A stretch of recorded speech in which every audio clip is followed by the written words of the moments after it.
en la Pachamama, todos y todas tenemos cabida. Entonces esto, y todos y todas somos responsables. Entonces esta perspectiva de casa común es una casa que no excluye, sino una casa que acoge, que recibe, que puede ser compartida y en la que las diversas culturas podemos convivir siempre y cuando haya justicia, dignidad y respeto.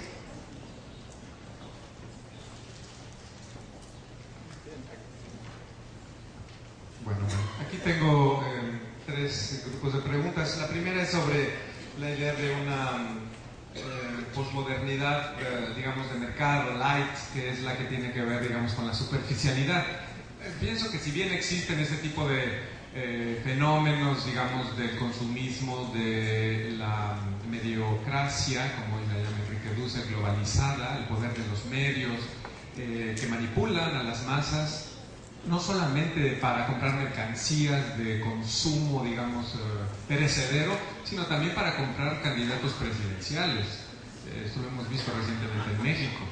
Entonces, bueno, si bien existe ese fenómeno social y político, económico, lo que creo yo que se trata de rescatar en muchos autores posmodernos de ambos lados del Atlántico y también en otros continentes es la aparición de esta nueva, digamos, comprensión de la vulnerabilidad humana de todo sujeto y por lo tanto de su constitutiva apertura al otro. Algunos lo llaman ontología relacional, otros lo llaman una ética de la compasión, un pensamiento transcultural, es decir, como que tiene muchas aristas esta conciencia de lo insuficiente que es un único modelo, que se propone como el verdadero. Y claro, esto afecta directamente a la teología, que ha tenido siempre esa pretensión de universidad, como la filosofía, por cierto. Otra pregunta es un poco más técnica sobre por qué no hablar de sobremodernidad. Claro, hay muchos nombres: hipermodernidad, altomodernidad, high modernity, dicen los anglosajones, sobremodernidad, es decir, ¿por qué no tenemos las palabras para todavía comprender esta realidad? Mariano Corbí, que es un catalán, habla de un cambio de racionalidad que él llama razón digital. Todavía hay que ver si es otro término pertinente o no, porque no procede por afirmación, negación de binarios, sino por red de significados, y que son muchas las redes. Por lo tanto, es una de las perspectivas. Hay varios autores que hablan de lo que se está gestando, pero creo que antes de pensarlo hemos de captar estos signos de los tiempos posmodernos que tienen que ver con la aparición de sujetos que tradicionalmente han sido excluidos, pero que afirman su derecho a ser reconocidos en la plaza pública. Y en eso creo que la ética del discurso es muy importante, porque nos ayuda a reconocer que sí tenemos una herramienta racional y política para poder incluir la diferencia, y que es el espacio público en las sociedades y, diría yo, en la iglesia.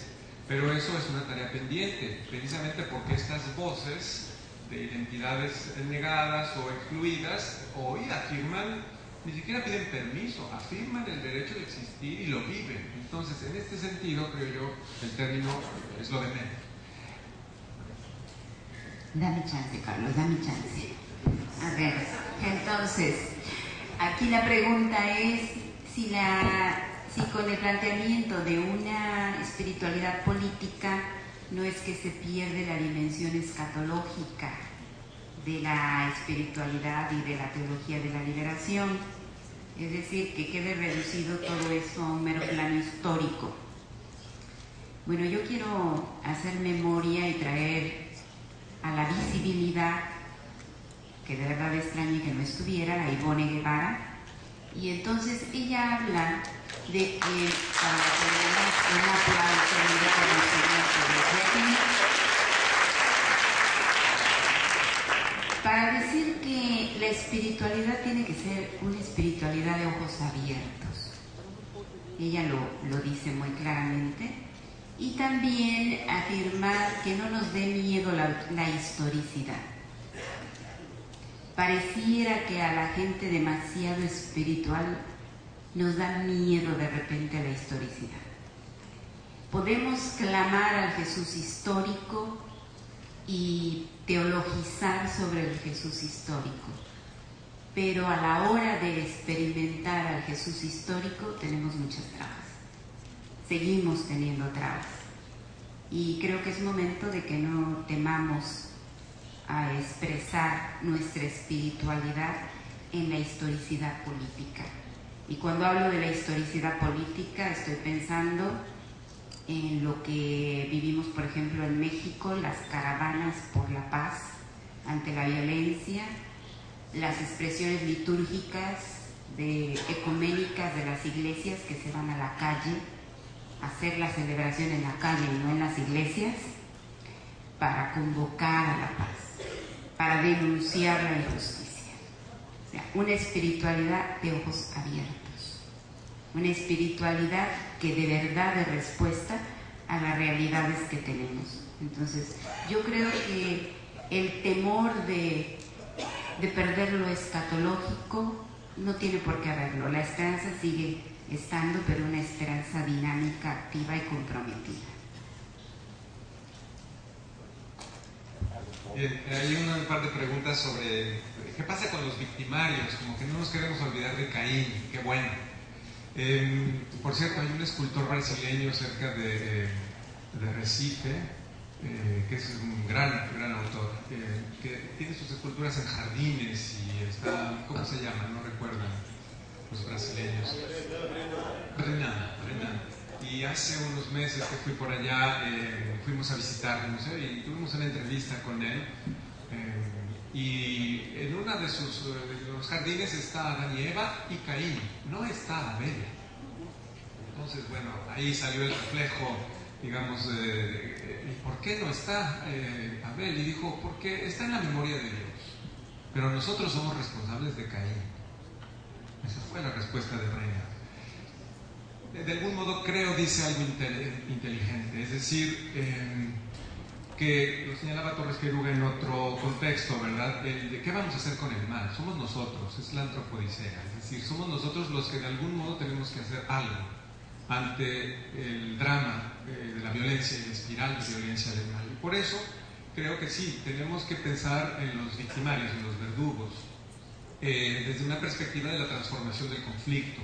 Esto se ha trabajado mucho en América Latina, sobre todo organizaciones ciudadanas que están implicadas en la transformación del conflicto, en Colombia, en toda América Latina, en Chiapas, en México, en Perú, incidencia ciudadana en la agenda política, en los medios de comunicación, resistencia civil, pacífica y no violenta, es decir, hay que interpelar, por supuesto, al verdugo, pero desde la memoria de las víctimas.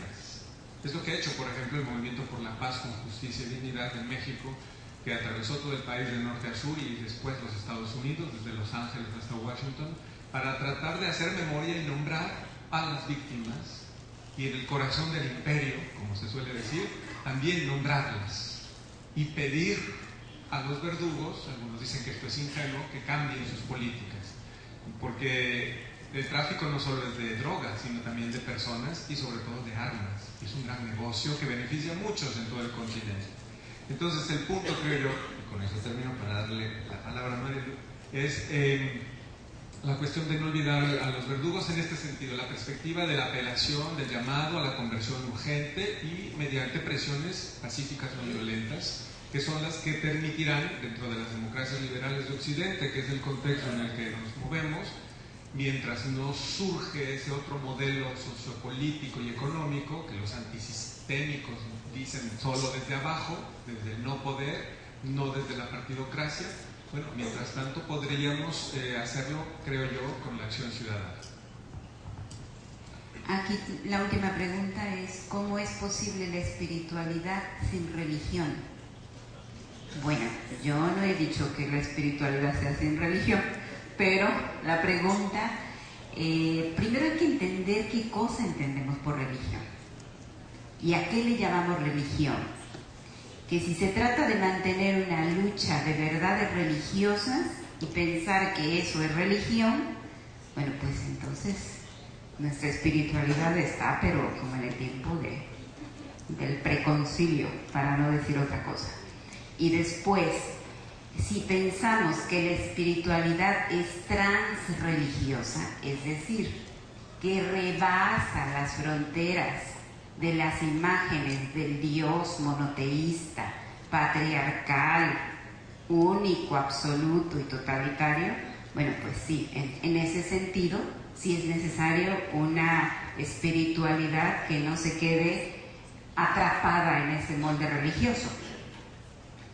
Cuando hablo de la espiritualidad transreligiosa, me refiero que va más allá de lo que nosotros entendemos por la religión católica o religión, más bien religión cristiana, religión hindú, budista.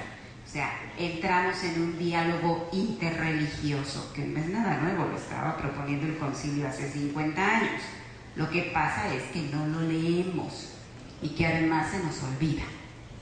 El alemán, el Alzheimer, nos trae un poco locos y locas, ¿verdad? Entonces se nos olvida. El diálogo interreligioso no es algo que estamos estrenando, ¿verdad? Es algo que ni siquiera hemos leído y que de repente, cuando lo leemos, nos parece, ahí estaba desde hace un buen tiempo. Lo que pasa es que nos cuesta trabajo superar nuestros moldes religiosos, institucionales y nuestra comprensión de las imágenes de Dios. Porque cuando alguien podría decir, bueno, hoy podríamos hablar de la diosa, entonces más de uno o de una se levanta y dice, oye, espérate, ¿pero cómo? Por citar un ejemplo.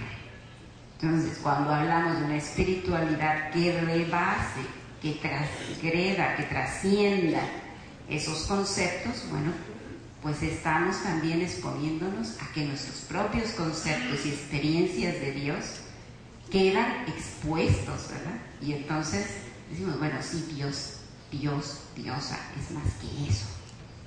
Nuestro lenguaje es limitado, pero no lo podemos encajonar en un concepto.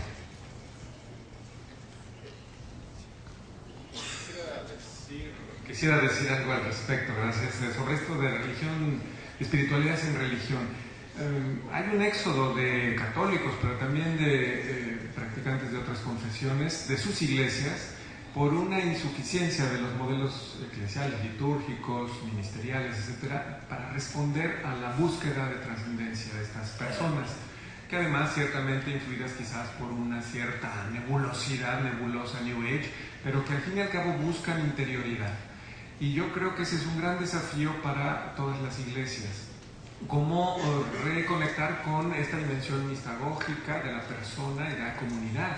La comunidad tiene que ser aquella que inicie en los misterios de este amor sin medida ni condición, al que llamamos Dios, pero que podemos llamar de muchos otros con muchos otros nombres. En esta perspectiva, pues creo que las espiritualidades, tanto ecofeminista como la espiritualidad, por ejemplo, en Cataluña, pero también en Costa Rica, hay muchos movimientos de católicos y diferentes iglesias que promueven de alguna manera una espiritualidad del conocimiento silencioso, que es más contemplativa, involucrada con la acción, pero que no se identifica con un sistema de creencias. Creo que son señales de que por ahí hay mucho que explorar. Y creo, en esta perspectiva, que la teología de la liberación tiene ahí una palabra decisiva que recordar, que vivenciar en esta búsqueda, que no se puede tener experiencia de ese misterio amoroso de Dios, sino es desde las márgenes de la historia, desde los excluidos, desde los pobres, porque son aquellos, como lo traté de exponer previamente, aquellas y aquellos que nos subvierten el orden establecido y que desde allí nos ayudan a imaginar otro mundo posible, o que llamamos reino de Dios. En esa perspectiva creo que es una gran oportunidad para redescubrir esta interioridad que buscan a los posmodernos. Gracias, Carlos, gracias, Marilu, y gracias a ustedes por acompañarnos hasta este momento. 1:30, los jóvenes en la capilla. 2:30, todos aquí porque viene un momento de la vulnerabilidad humana de todo sujeto y por lo tanto de su constitutiva apertura al otro. Algunos lo llaman ontología relacional, otros lo llaman una ética de la compasión, otro un pensamiento transcultural, es decir, como que tiene muchas aristas esta conciencia de lo insuficiente que es un único modelo, que se propone como el verdadero. en la Pachamama, todos y todas tenemos cabida. Entonces esto, y todos y todas somos responsables. Entonces esta perspectiva de casa común es una casa que no excluye, sino una casa que acoge, que recibe, que puede ser compartida y en la que las diversas culturas podemos convivir siempre y cuando haya justicia, dignidad y respeto.